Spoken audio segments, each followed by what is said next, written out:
One moment.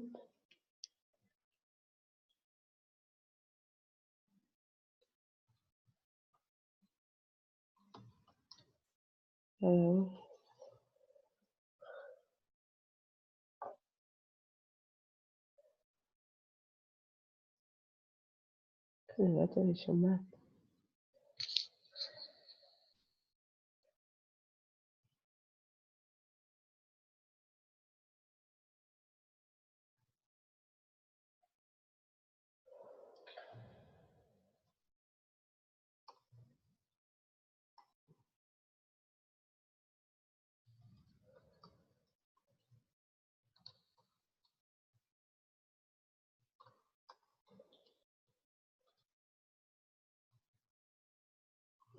One moment, I can't hear anything, so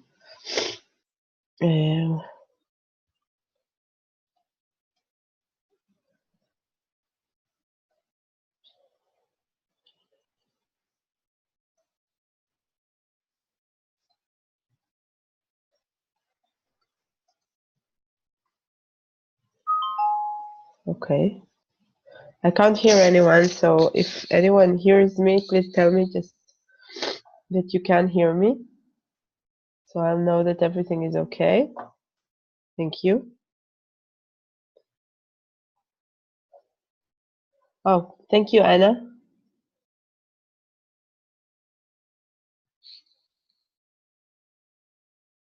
Okay, great, wonderful. So it's exactly 8 o'clock and we can start.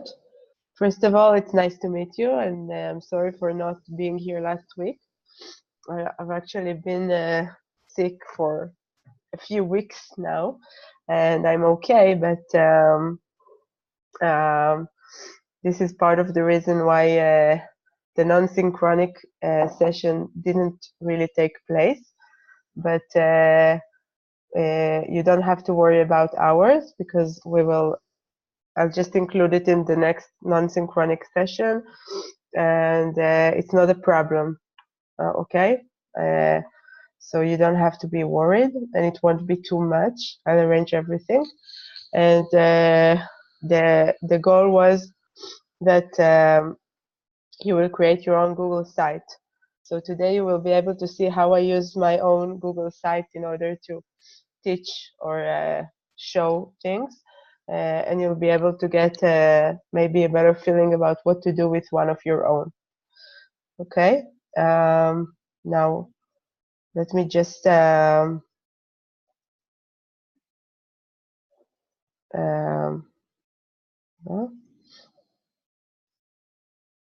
see, something here has happened.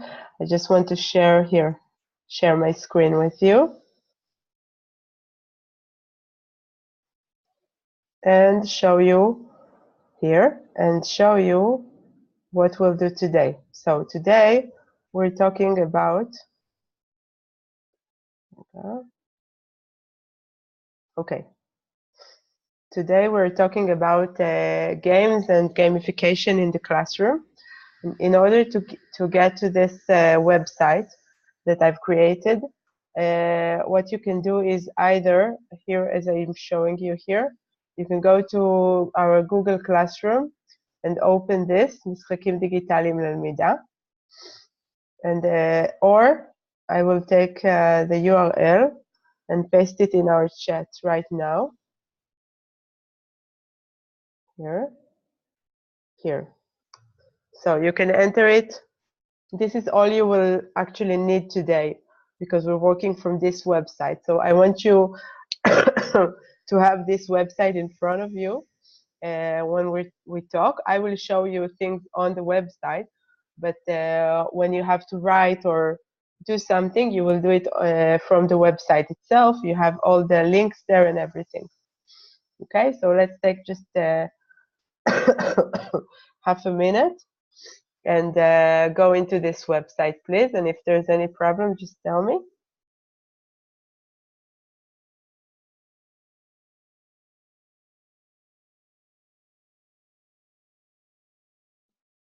I can't see if you're entering. I will not see this.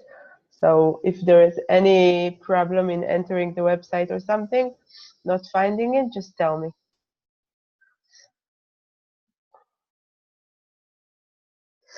Okay, so I will start, and if there's a question, you can ask in the chat box, or of course, just enter and ask away with your own voice. Okay, so our two sessions today and next week are about gamification and games, digital games. Now, in the end of this session, I will send you an email asking you if you're okay to come next week to the session, because it's a day before the Bagrut, or so if I will see that many of you are not convenient with this, we'll change the date. Maybe we'll make it an online meeting and change the next meeting to be face-to-face. It's very important that we will have a face-to-face meeting soon, but I want to see that most of you can come.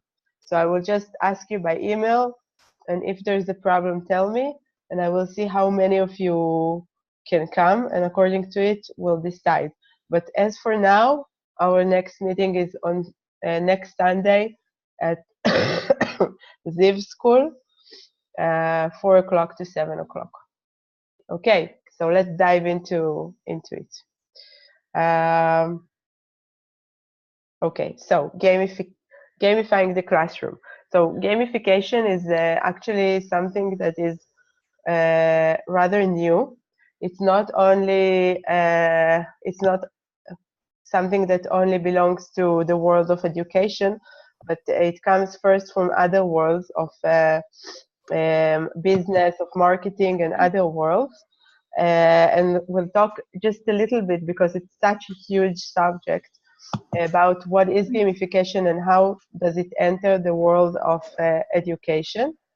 I'm reminding you that if you don't speak, just mute your microphones, because then everyone can hear. And okay, I'm trying to find which one of you is not mute.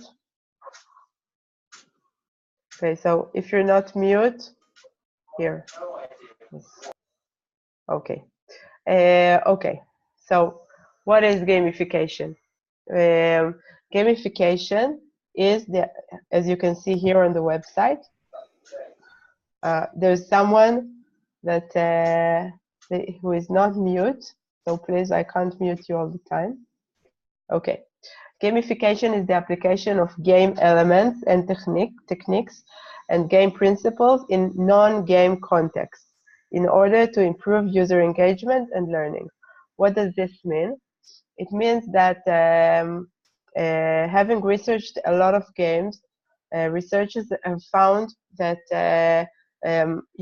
especially in video games, but in many games, the principles that are applied and are relevant to gaming cause very good things, positive outcomes, when we talk about the people who play the games. And this is why, one moment, this is why people have thought that applying these same principles of games in other areas of interest can be helpful. And we will see a few examples for this. So first of all, I want to ask you, what do you think are the benefits of playing games? You can answer with your microphone or in the chat box. What do you think are the benefits of playing games? And I'm not just talking about video games or games in the classroom, but in general. What are the benefits? You can see that someone is writing. Oh, hello. Nice to meet you. I see that more people are participating. So, yes, I'm repeating the question. And those of you who just came, I'm adding the website again. You can enter it through the chat box. So, What are the benefits of playing games? Learning how to work together and cooperate. Thank you. Lisa is writing, I think it creates excitement about learning. So this is already when we talk about game-based learning or games that we use for learning. Tova and Ruti. Okay. You didn't write anything. Games are a fun way to encourage participation. Orat is writing that learning social skills and having fun. That's right. Okay, so if you have any more, you can add. But as you can see, when we think about games, mostly we think about good things that happen while playing. And this is there are a lot of big theories built exactly on this essence, that games are fun, and there are people who say, if games are so much fun, why can't everything be like a game? Why can't we have fun in other realms, instead of saying that there we have to be very, very serious? I see that someone else has written. Competition can also encourage learning. That's true. Many educators debate whether competition is good or not, and learning becomes memorable. That's great. So if you play a game, you really remember things differently that you learn. Okay, thank you so much. So there's a lot to do with games and fun and social skills, and that's exactly what we're going to talk about. Now, when we talk about principles of gamification, there are so many. I actually have a special cards, gamification cards, and there are about 75 principles. Each card is a different principle. But if you can look at this picture, you can see some of them. For example, reward. Reward is something that you usually get, and when people think of gamification, they do think of everyday games or of any games that we used to play, maybe when we were young or even today, like Monopoly, like any other game. But most researches are about video games, because video games have lots of first of all, as you know, they're very, very addictive, and today video games are very different than what it used to be. It used to be something that you play for fun on the computer, but now it's a whole online world where people go and meet other people, play with them, and do a lot of complicated things. And actually, there are people whose lives are all around, are based on these games, and everything that they do is to play. And I will send you later a very interesting TED talk of Jane Mcgonigal. She's a gamification expert, and she says she has this theory that we can improve the world and solve all the problems of the world by playing video games. So it's a bit extreme. We don't have time to see it, but it's interesting. I will send it to you. So you can see there's a reward, there's a goal, achievement. You can see how much you've achieved. You achieve certain things. If you play a video game, then you collect things that you achieve in your battles or things that you do, and then all these things are yours and they're special.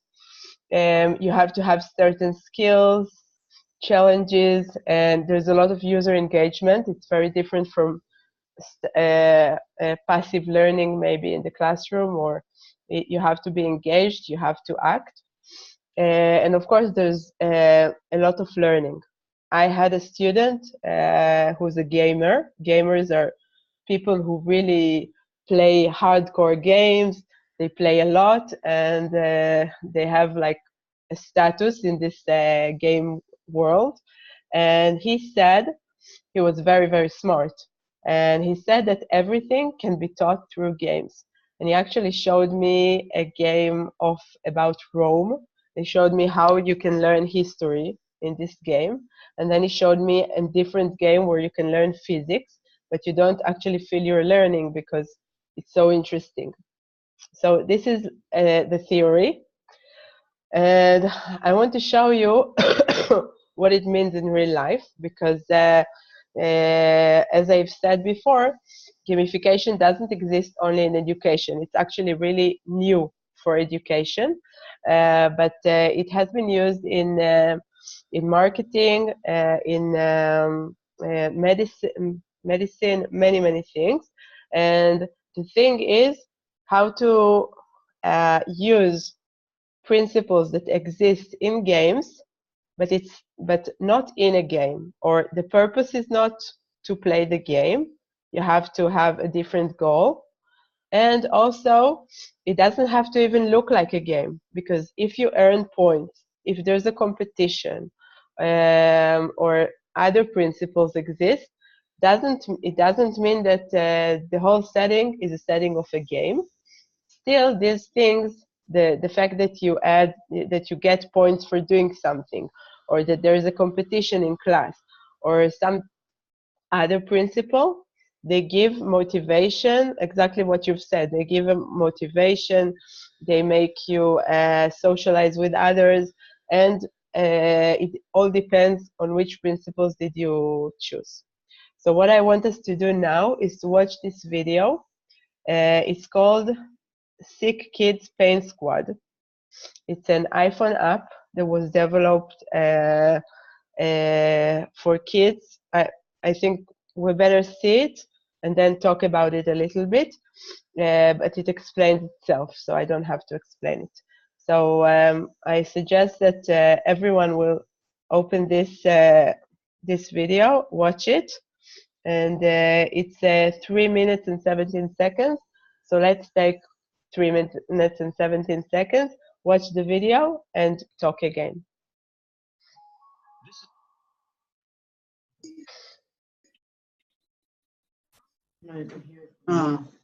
You don't have to hear it.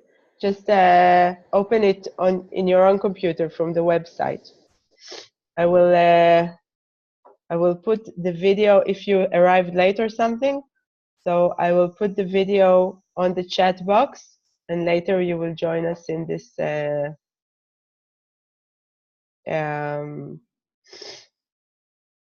website.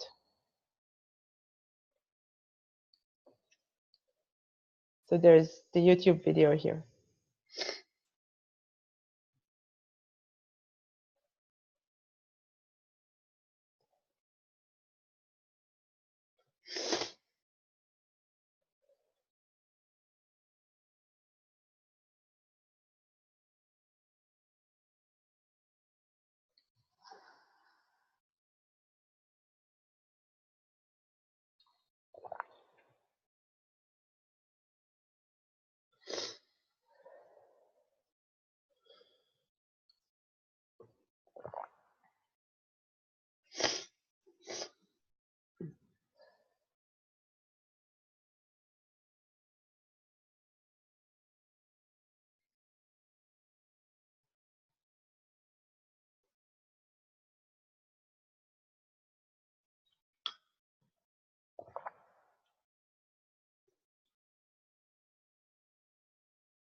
Okay, I believe that most of you have finished watching this. So I would like to ask you, first of all, you can react to it. What do you think? What surprised you? If something has surprised you. And also, what is it? Is it really a game? Why is it called gamification? What do you think?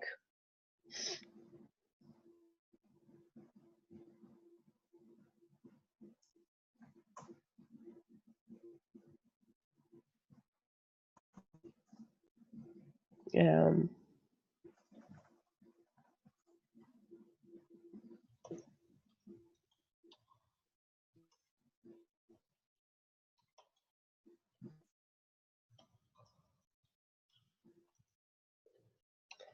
um, so Lisa is writing that it's beautiful. Oh, wow. And you know that hospital.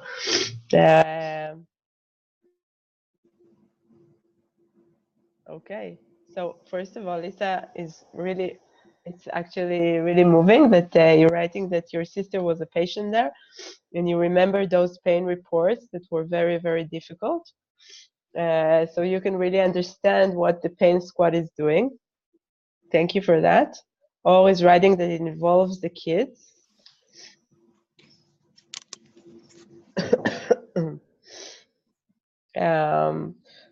When we talk about games and gamification, these are two very different things. So what do you think? What is the difference between the two if we look, for example, at Pain Squad? Always writing that the kids feel a part of the process. That's true. So it engages them.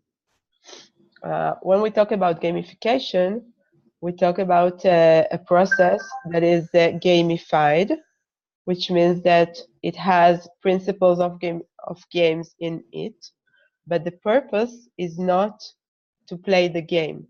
There's a different purpose. Anna is writing, it makes the important work look easy enough to complete. Very nice. So that's exactly it.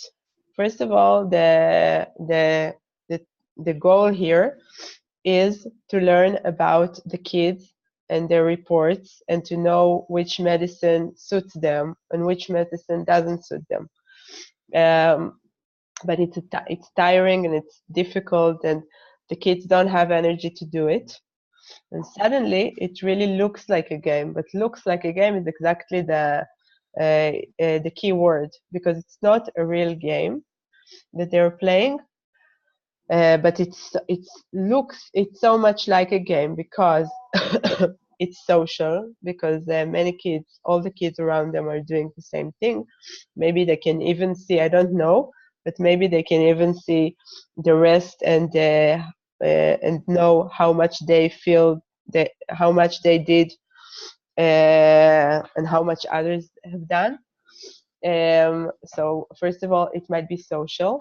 Second, it's they have this avatar, this character that is theirs, and the game recognizes them when they enter, and they have these challenges that they have to complete. And when they complete them, they get all these degrees and all these badges, and they become detectives and they become sergeants, and they get a lot of positive feedback. Positive feedback is something that games that you get in games a lot. They can't really fail in this game. It's very intuitive and easy. So there are a lot of things here that actually exist in games, but the goal is really, really different. And this is from the world of health and medicine.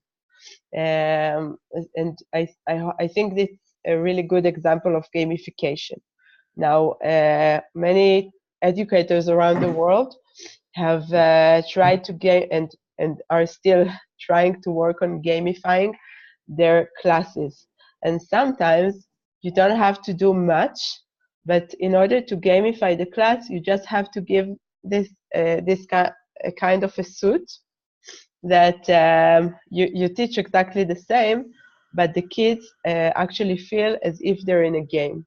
So in order to see, and of course, I'm not saying if it's positive or not positive. I'm not taking a stand. I'm just showing this to you in to get to know this because it's interesting. So I want you to look at this second video. It's called the Classcraft. It's a software, actually a website that gamifies learning in the classroom. It's one of about 5 top websites that do it. Of course, each one of them does it a little bit differently. But just to get a feeling of what it is, let's watch this. And it's 2 minutes. So let's watch it and continue.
Okay. So if you finish watching, okay, first of all, this is only one of numerous websites that does it, and there are teachers who do it by themselves without this platform. But I am interested to know a bit, what do you think about it when you see it now, not in the health world, but in the education world?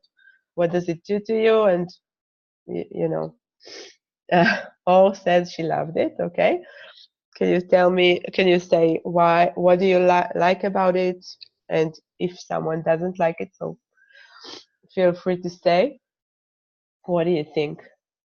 I could tell you that the kids do love it in junior high, and of course in lower grades as well. Hannah is saying that it increases motivation.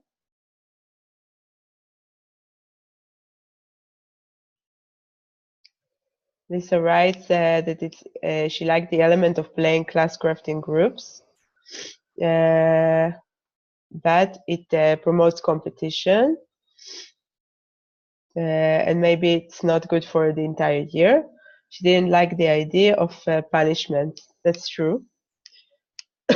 So usually in games we don't really have punishment. Sometimes we lose points for things, but making it here all red actually isn't so nice. I can tell you that other websites like Class Dojo or others doesn't do it the same way. But this leads us, if you want, of course, to write more, feel free. This leads us to a very important thing about gamification. I'm reading Hannah. She says she's tried to doing something similar on PowerPoint by writing students' name, and each time they got a certain number of points, they had gained powers, like answering only half the homework questions. Okay, that's great. So that's exactly gamifying your classroom. Tova writes, the dynamic of the classroom is a very important element when we gamify. For example, don't enjoy playing games with my 7th graders. Okay, so that's true. It's very important what happens in the classroom and the atmosphere. What is right? On another note, Ruth is private, so I will look at it later. Thank you. Okay, so the atmosphere is really important. That's true, and of course, like anything new, kids who are not used to these things, it will at first it will be very weird for them. But as I've seen in other classes, they tend to really like it. They are surprised by the teacher and by this thing, and they cooperate very well. But a very important thing here about games is that think about it. In games, failure is nothing like failing a test at school or failing a subject. In video games and in games in general, when you fail, it usually motivates you to try another time, to try again, and to try something else, maybe change your tactic. But when kids play games, and even when adults play games, they understand that failure is a part of the process, and it's okay to fail. It's not a bad word. Whereas in schools, it's completely different, of course. So this is something that educators are trying to bring into the schools. That failure is a step toward success. It's not the end of anything, and if anything, failing means that you've tried. And another thing is when you fail in a game, you fail and fail and fail. Even if you've failed 100 times and you win once, I mean, for example, there's a certain challenge that you can't do, and then after trying, maybe in Candy Crush or something, after trying 100 times, you've succeeded in the 101 time. Nothing matters anymore. No one remembers the 100 times that you failed. You're in the same level of all of those who have triumphed this challenge. And it's really important, because at school, it's not exactly like this. You know, even if you suddenly succeed, still you carry with you all these failures from the past.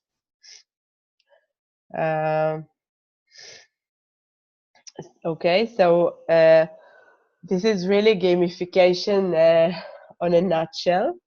I want us to do more things today, and we'll continue with the gamification, but how to how to bring it to your classroom. You have several materials here.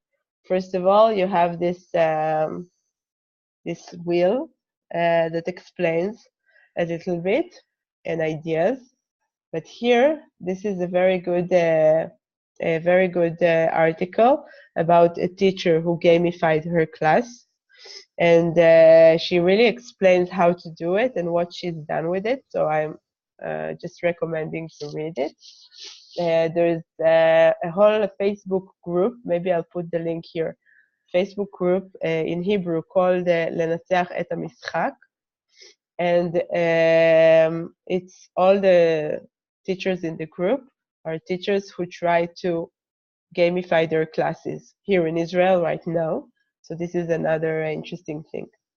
Okay, now another thing about gamification and about playing games is that it reveals who we are. And when we talk about, for example, personalization in learning, which is a real trend everyone talk about right now, and they try to personalize learning, and they talk about how does the teacher cope with 30 different students. And you know that you have all these students, and but maybe some of them are really weak, and some of them are really, really good in English, but you can't really find the time in class to address everyone. So there are a lot of tools that try to personalize learning using technology, and these tools try to study each learner and adapt the materials and the style of learning to every and each learner. So through games, we can also see how people behave in a game and in learning situations. Now, it's really interesting because every time I've talked about it in front of teachers, a teacher has told me that exactly like you see these different types of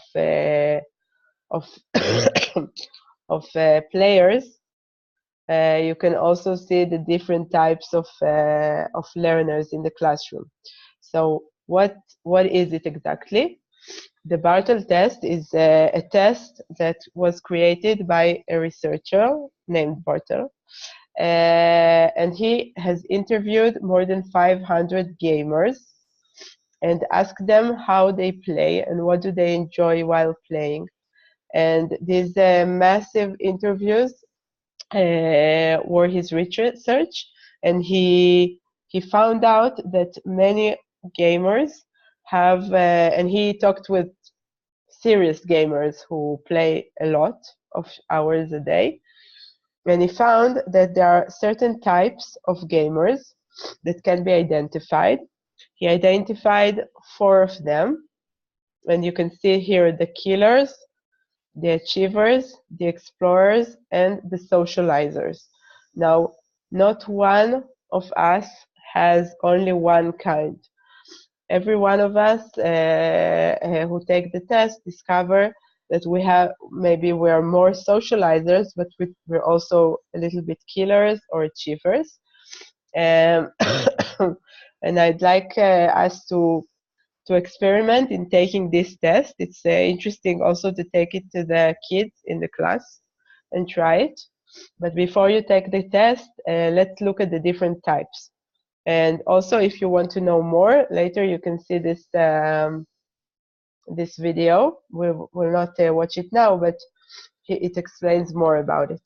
So if we talk about killers, killers are gamers who, when they play a game, it can be a board game or it can be a video game, all they care about is winning and over others. And they care about the win, and they don't care about taking care of others or collaborating. They only care about themselves, and they can do anything to win. The achievers, they like to collect things. Let's take it to Monopoly. So they will like to be the ones who have not just a lot of money, but a lot of houses and hotels and bus stations and everything, and they want to show off everything that they have. So in video games, it's very present because you achieve a lot of things. if this is your target. The explorers are people who like to wander and explore the world of the game and learn all the different rules of the game, know them by heart, enjoy the scene or other things, not just battles or things like that, but just know the game by heart. And the socializers, which some of you have already brought up, are people who are in the game for this, for socializing with other people. They like to be heard. They like that people to give advice. They like to spend time in the chat, speaking with other players from all around the world. This is who they are. So what we'll do right now is take the battle test ourselves and share the results. Now I just have to see that I put the right link here. Yeah, that's here. This is the battle test. So what I want you to do is, first of all, click on this battle test, this right diagram here. Do the test. It's not long. How do you do the test? You choose individual test and you click on take test, and then you're asked a few questions. Even if you don't play video games, I don't play video games, I rarely do, you can answer this and you can just imagine it. And after you finish, I want you to share your results in this shared document here. Okay, look, I clicked here, take the Bartle test and write your results here. And then it leads you to this Google Sheets, a shared page, which I'll explain how to do if you don't know. Write your name, how much, the percentage that you got for a killer, achiever, explorer, socializer, and what is your opinion on your results. Okay, so let's take a few minutes to do this and continue. Thank you all for just sorry, just gave us the link on the chat box of the Bartle test. But don't just Lisa is asking, are there only 2 possible answers to each question? Yes, this is the way I think the test is created.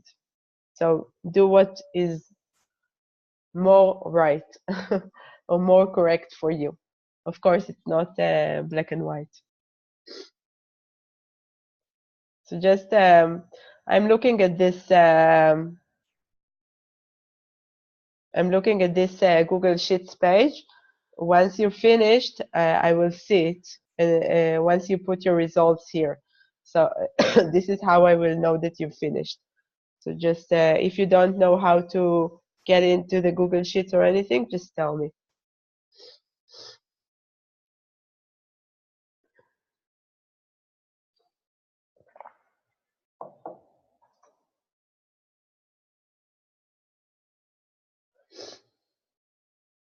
Sarah is asking, what's the name of our group?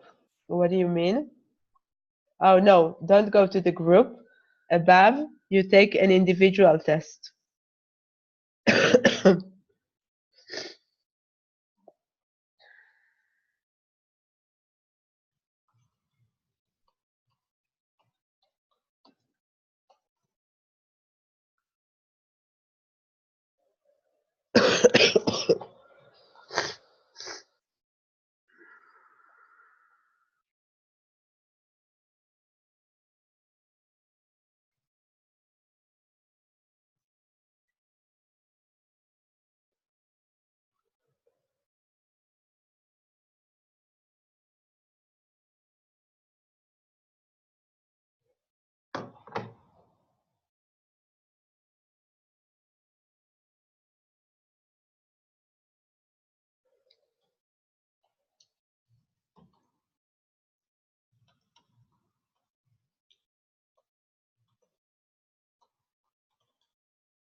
if you are not familiar with any, I don't know,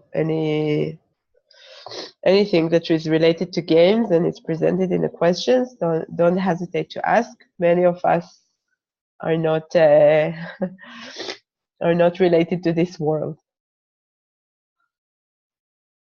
And in the meantime, I can tell you that recently I've discovered, maybe some of you know it, that there's a whole world of board games communities.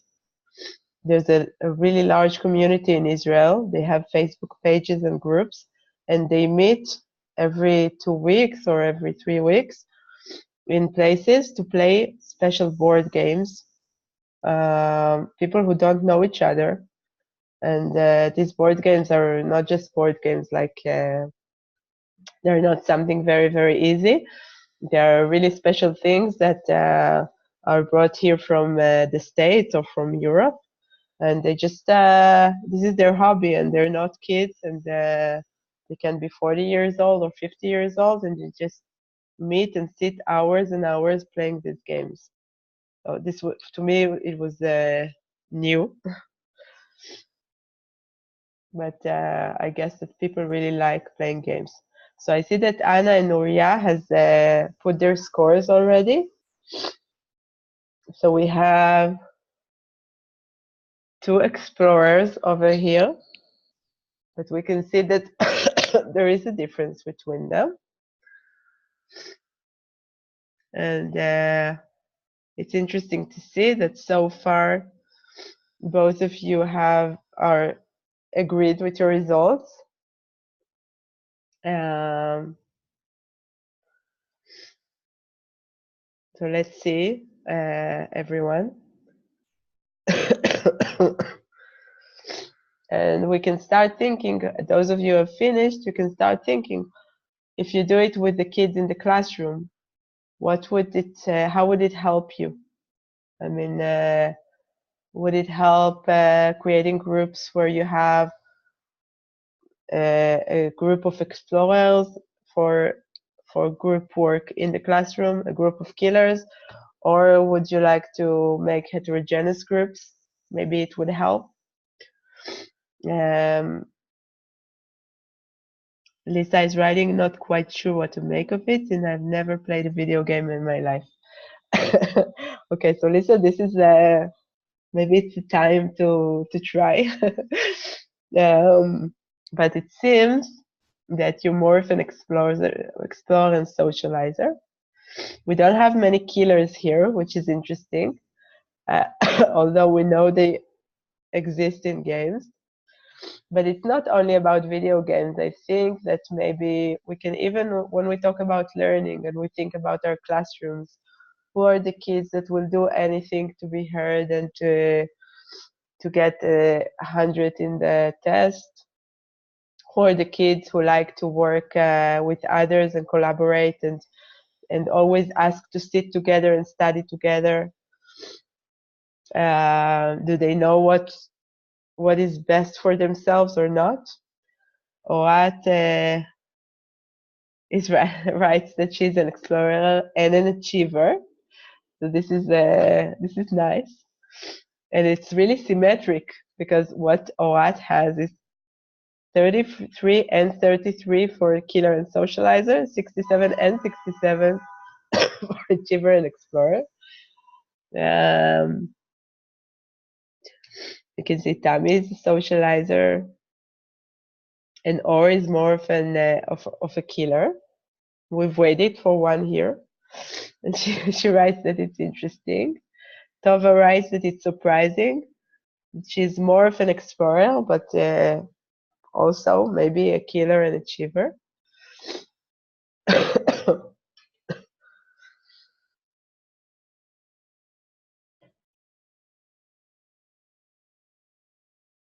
Okay, so continue. I'm waiting, but I would really think I've done it with students in the past, and besides the fact that it's about gaming, so it's interesting for them. it can also teach us something about the kids and also the kids about themselves.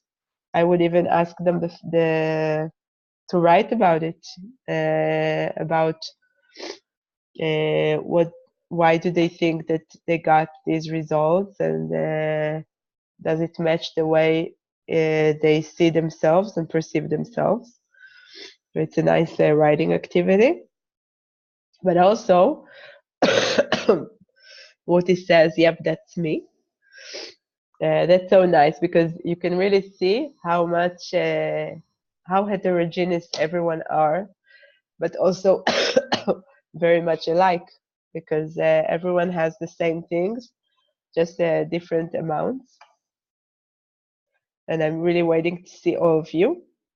In the meantime, I want to tell those of you who are not familiar of using these Google Sheets, it's a really good way of making a collaborative exercise or activity in the classroom. So in the meantime, while you fill in all the missing details, I want to quickly show you, even that it's not a game, how do I do it, okay? Because it's really easy. So whenever I want to do something collaborative in the classroom and want the kids to see, sorry, to see what their friends are doing or thinking, even create a dictionary for a literary piece that we're going to do. I can create these Google Sheets, ask the kids, for example, to read the story at home, find at least 2 words that they're not familiar with, explain it here, and maybe explain it, and maybe create a sentence with it. And I tell them that when they enter these Google Sheets, if someone else has chosen the same word, they have to find a different one. And this is how, even before starting with this story, we already have our own dictionary. This is only one example of using these Google Sheets. How do I create them?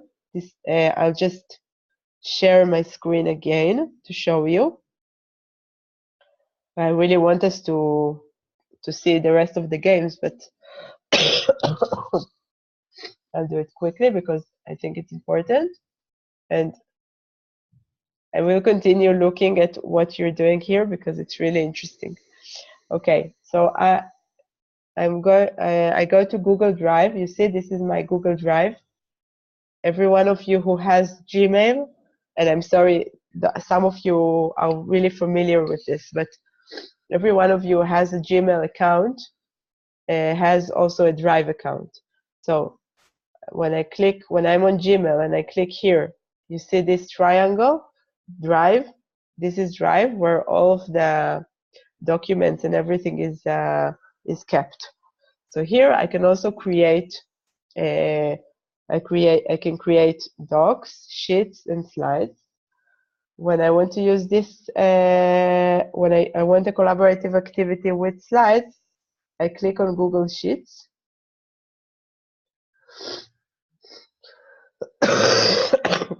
And I prepare it, for example, name, new word 1, new word 2. It can be for anything. A sentence.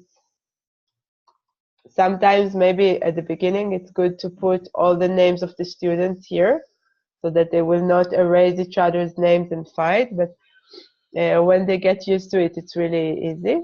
And then I have to share it, because if I don't share it, no one will be able to enter the document. And give it a name, collaborative activity, and קבל קישור שניתן לשיתוף. כל אחד שיש לו את הקישור יכול להציג. Anyone who has the link can present, but I don't want them to present, to see it. I want them to write. So I'm changing it to can edit. That's it. Now it's open. And now I take the URL from here, copy it, and paste it on Classroom or on WhatsApp or on email or wherever. And I tell the kids to go here and answer, just exactly as I've done so far with you. Okay? Just I gave you the link. I did put it on a Google Sites, but the link can be transferred in any other means.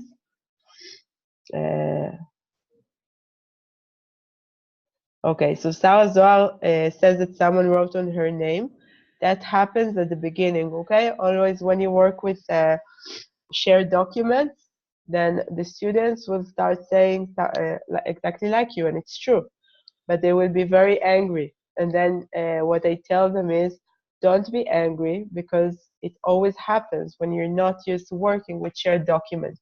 And I can guarantee you that once the students are accustomed to it, it doesn't happen, or it rarely does happen. So Estelle writes that what happens is fascinating and even fabulous, so that's nice. And we have to continue because we haven't done even half of today's things. Okay, so so if you are going to do it in your classroom, just let us know and share what you think. So okay, so let's try to get to do as much as possible. We have half an hour, so I hope to do 2 more things and then explain you about the rest, which are very easy. And some of these we'll do next week, but I also have other things for you next week for face-to-face meetings. So we'll see. But anyway, everything here is very, very easy. Okay, so I'm just on the website. I'm changing for gamifying the classroom to avatars. Okay, now as you know, or I don't know if you know, but video games and not only video games. Think about every game that you've played, any board game that you've played. You always have to choose your runner or your character. Sometimes it's only a color, right? It's only someone, you choose red or blue or yellow. But as the game gets more sophisticated or complicated, you can even choose or design a special character, and this character is called an avatar. Now, avatars have a lot of meaning, and a lot of researches have been done on characters in gamified worlds. And we don't have much time, so I really want to ask you what you think, but I will tell you that a few weeks ago, I was with a group of teenagers, age 7th grade to 10th grade, and I asked them about avatars and why do you think, why would you want to use avatars? And they gave very interesting answers. They said that, first of all, an avatar is a representation of yourself, but it's a better self. It sometimes has these powers that you wish you had, but you don't. For example, if you're very shy, your avatar can be exactly the opposite. If you wish you could fly, your avatar can have wings. So it's not exactly only a representation of yourself, but also of what you want to be. And when you have an avatar, you can identify with this avatar and behave differently in the game. For example, many people say that they have these very, very special, eccentric maybe avatars in the game world. And in the gaming world, if you're a good gamer, everyone knows you. You can be like a celebrity inside this magical world. But in real life, this person can look very gray or uninteresting. So avatars have a lot of meaning, and I've seen it in learning. When I gave my students to design their own avatars for many purposes, I saw that they really liked it and they took it to many directions. So what I would like you to do is first, I gave you here a website, a very special website to design avatars. I will show you how. And I want you to design an avatar and think, what would you do with it in the classroom?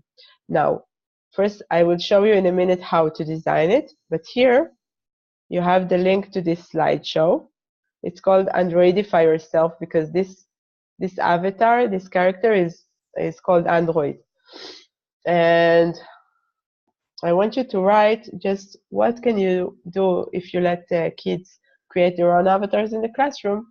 What can you do with it? And share it in this slideshow. This slideshow is exactly like the Google Sheets, only that it's a slideshow. I created it on Drive. I clicked on Share and and wrote and chose that everyone can edit it, and then share the link with you. So when you get to it, just change the question. You choose your own slide. You paste the avatar here, and you write what would you do with it in the classroom, in the English classroom, of course. Okay, how to create the avatar. Let's see.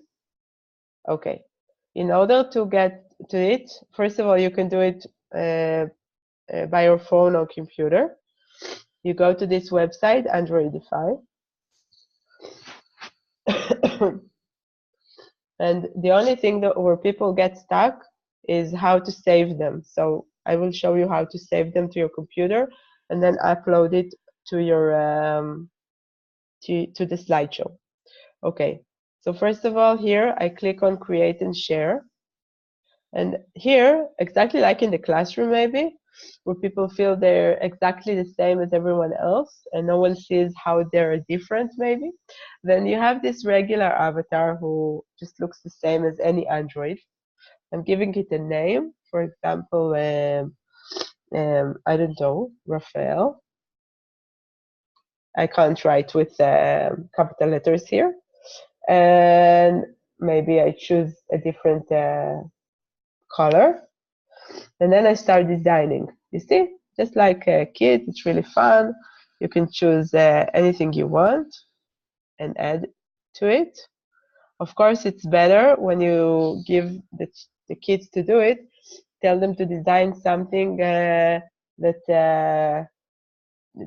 represents them, maybe, or maybe you can connect it to a literary piece that you're teaching or something like that. Say that I'm finished. I click next, and I pick a move.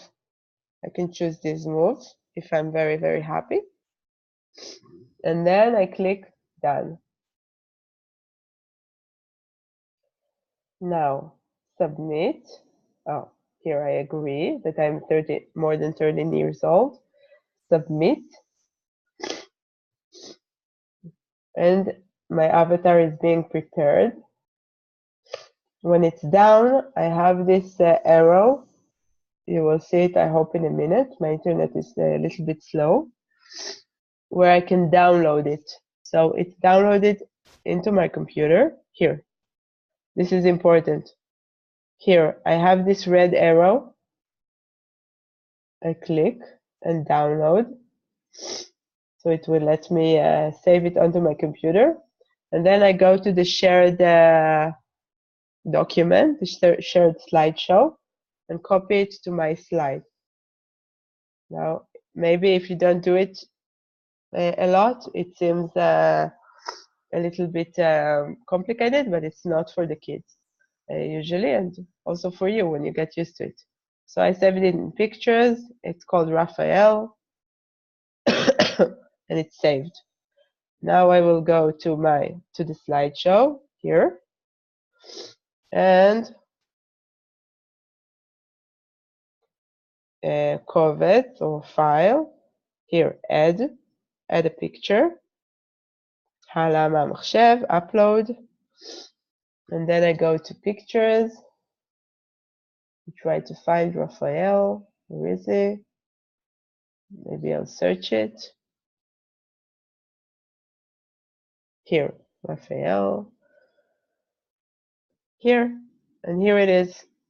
So if I choose my own slide, here I will put Raphael, and here I will take a text box.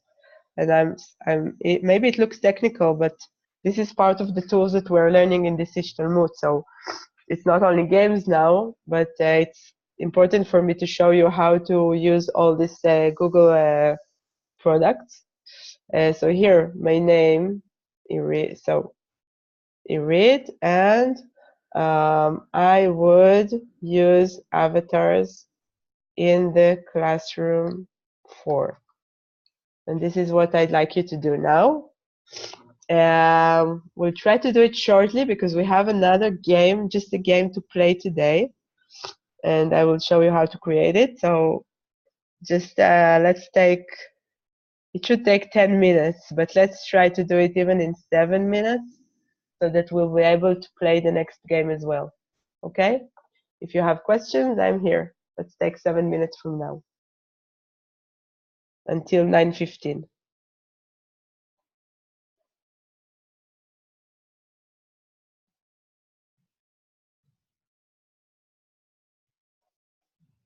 Or thank you for helping me with all these links in the chat box. It's great.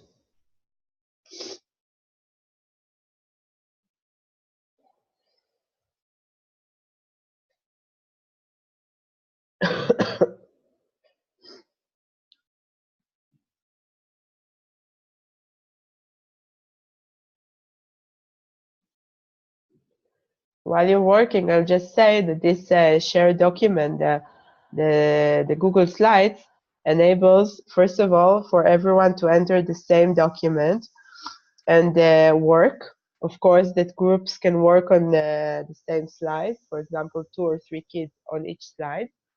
And then they can also add comments on each other's slides, and comments are shown on the sides so they don't ruin this. What you can do is sometimes give them an assignment or a task in the classroom where they work, or even as homework, where they work on their own slide, and then you have a complete slideshow that is comprised of all their work. And if you want to show it in the classroom one by one, if you want to print it, everything is just ready. You don't have to collect many things and just, do it together. And also when they see other kids' work, they can get inspiration, even if some of them copy a little bit. Maybe it's because they don't know how to do it themselves, and this is the way they learn. So it's really, really good for collaborative work.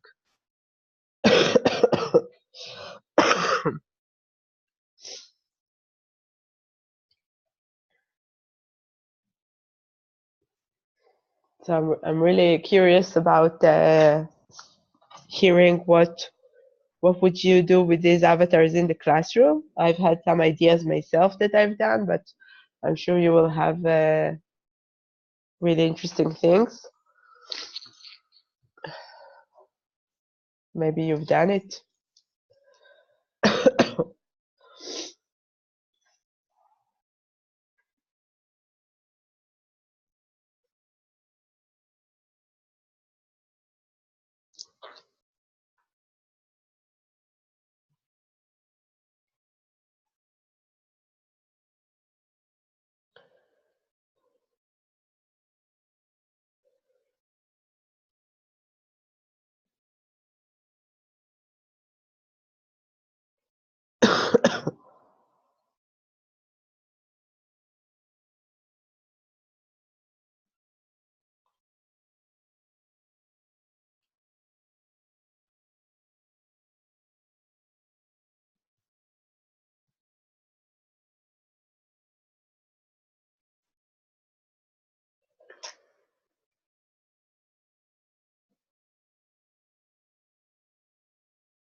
if there is any problem with saving or downloading or copying into the slideshow, just tell me.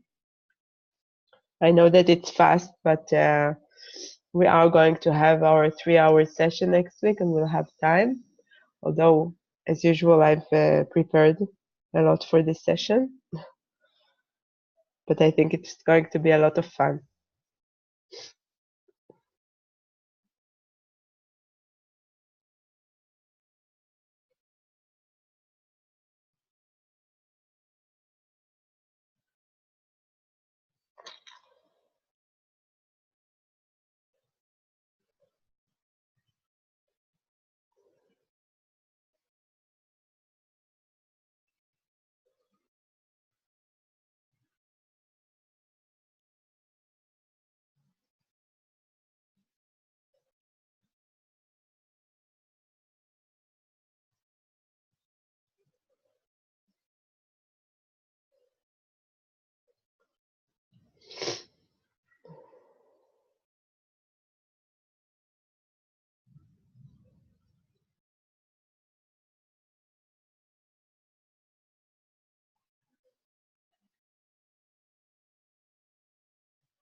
We actually have 1 minute, and I see that I'll give you a little bit more time.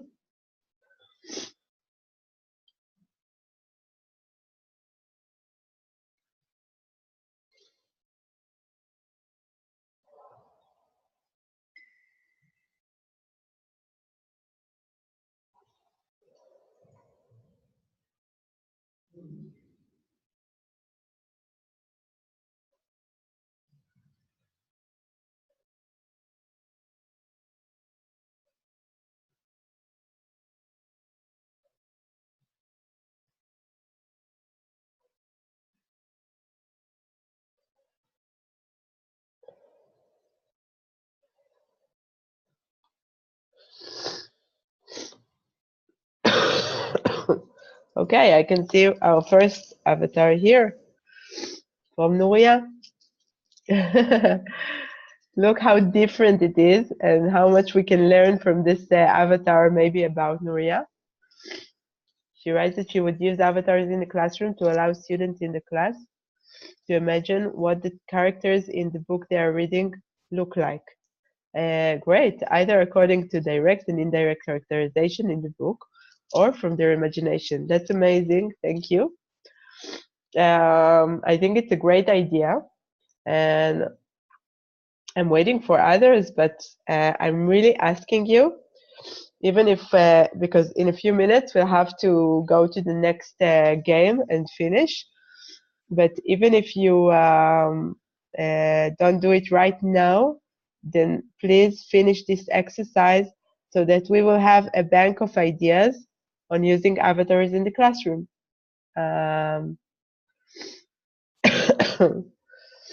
It can help us with writing. I actually gave, before the oral booklet, I think, I gave my students to think of a story and then tell it, just record themselves in the first person telling this imagined, this fiction story that they invented, but first they they designed this character, the character of from the story, and then they sent me the character as an avatar and the recording of themselves telling its story. And we can also do it as a presentation, exactly like here, because on this slideshow, You can also put MP3 or voice. You can also put voice,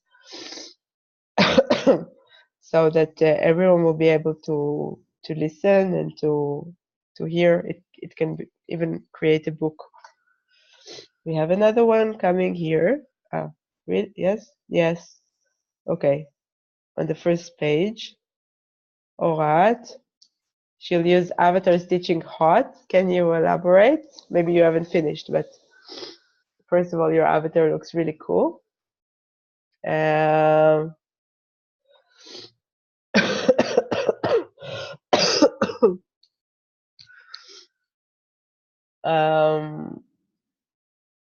So I would really like to know how you would teach HOTS with these avatars. We'll take 2 more minutes. Okay, I can see that on slide 8. Wow, you're creating such special avatars. It's amazing. So Tehila is currently writing, but I think your avatar looks amazing. I've never seen such one. And of course, that Androidify is not the only website where you can create avatars. There are a lot of websites, and we will also deal with it next time, not only through the topic of avatars, but we'll try to see how we use gamification for speaking in the classroom in our next session. And you will see that there are more websites that you can create avatars and even record yourself or use them in order to speak.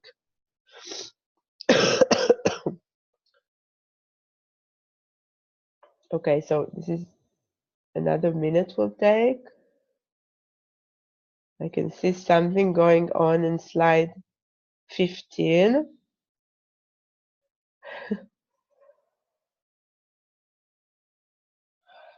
And someone is writing that you have no clue what to do with it. So first of all, I can't see it yet, but that's exactly the reason that we're doing it.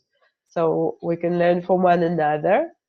And also, if you Google ideas for using avatars in the classroom, you will find that many teachers have ideas, and the kids, I mean, the kids, students, or in each age love it. Now I hate to break the party. It's fun to do avatars, and I want you to please complete it, not just for me for the Ishtalmud, but in order for us to really have this bank and this place to go back to. But and I'm sorry that it's fast. I want to change the topic and take you to another game. It's a Kahoot game, but I think that this type of Kahoot maybe you don't know or haven't used. This is called Jumble Kahoots. If anyone has used it, so please tell me and share. We will play it now, and if we'll have time, I will show you how to create it. If not, I will just do it in our next session. It's very easy. So even if you're in Androidify or in this slideshow, just leave it, please, and go to Kahoot IT. Just see, yes, I'm sharing my screen. So first of all, on the website, we have Kahoot Jumble. And of course, I wanted you to create your own, but let's first of all play. So you have to go to kahoot.it. I'm writing it on the chat, in the chat box. Okay.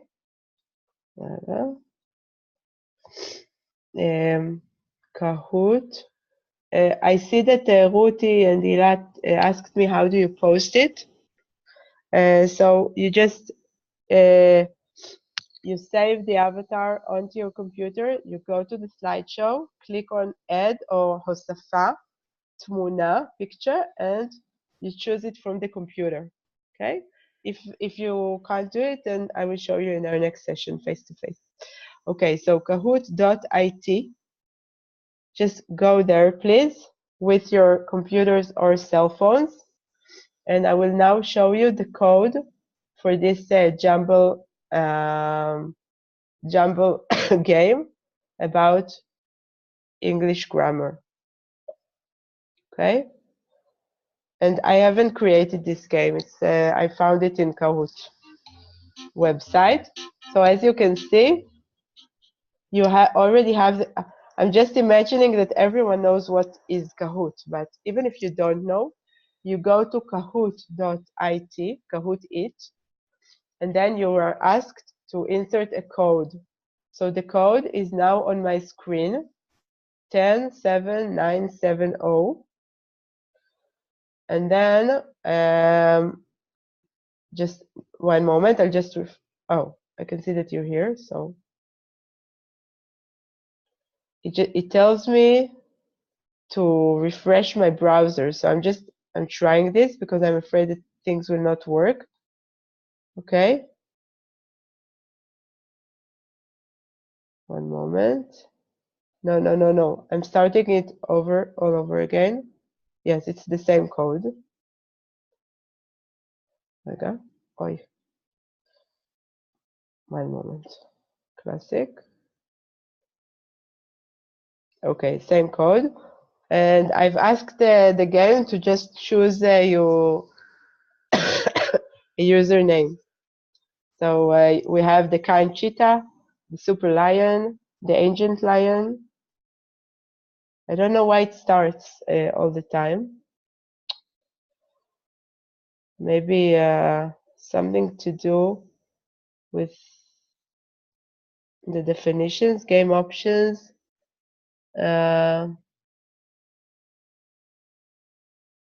Automatically, not automatically. Nice. Name generator. Okay, I think it's okay. Okay, it usually works. I just, maybe I prepared it too much ahead. Okay, so we have 9 players, 11.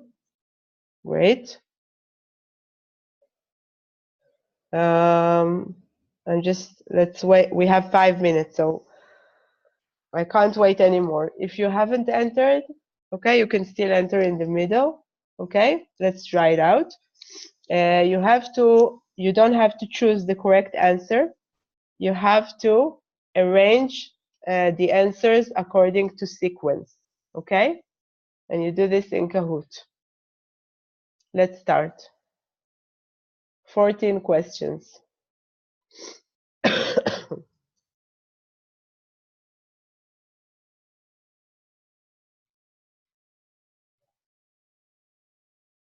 Okay, I hope that it's working. No, you don't see anything, right? Oh, first of all, I'm sorry. Okay, let's fix it really quickly. I think we have a time. I don't want to end like this. Okay, Kahoot.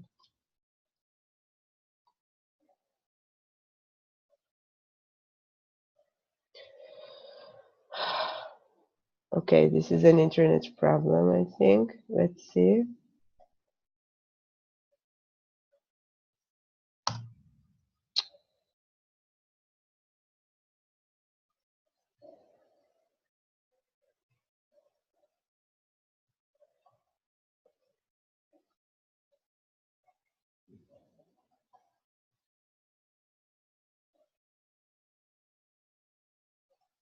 Good.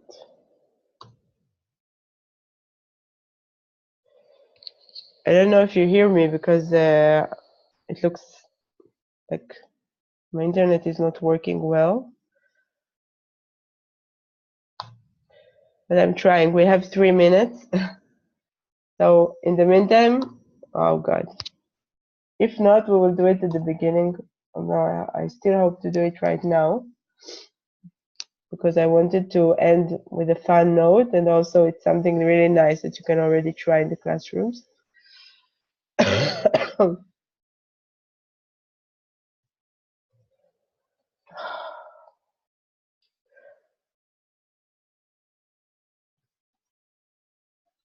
Let's see, maybe if I don't share, then things will be easier. No.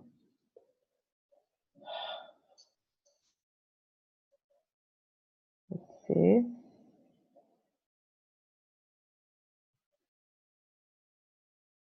Oh, okay.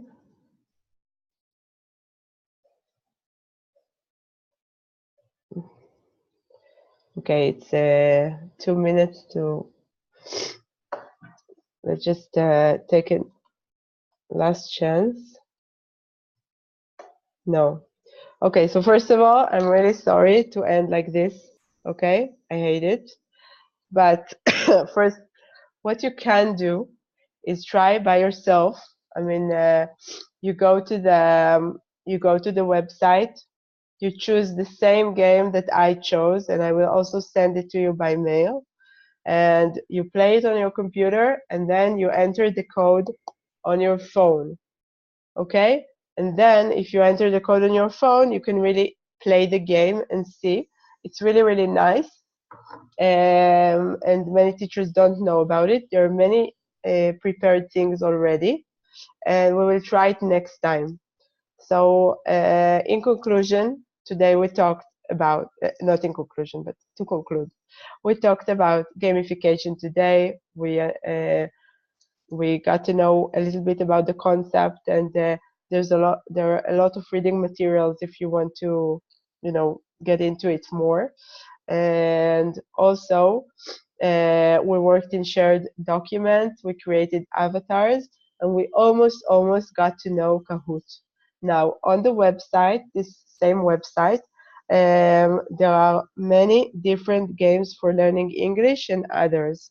So I advise you to just take a look, but also at the beginning of our next face-to-face session, I will go over these things as I wanted to do today, and show you. And why? Maybe you can't hear me now. Really? Okay. And I will show you everything that you can do. Those are really simple, easy games that you can integrate in your teaching.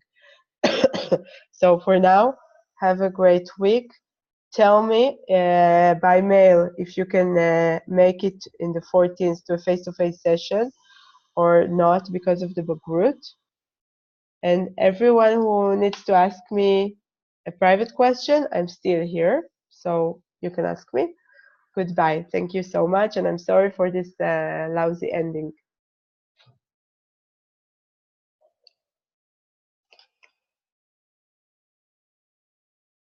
Good night.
Good night, everyone.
Mhm.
Um,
um,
Yeah, I'm really shocked.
Okay, good night, everyone. Thank you very much.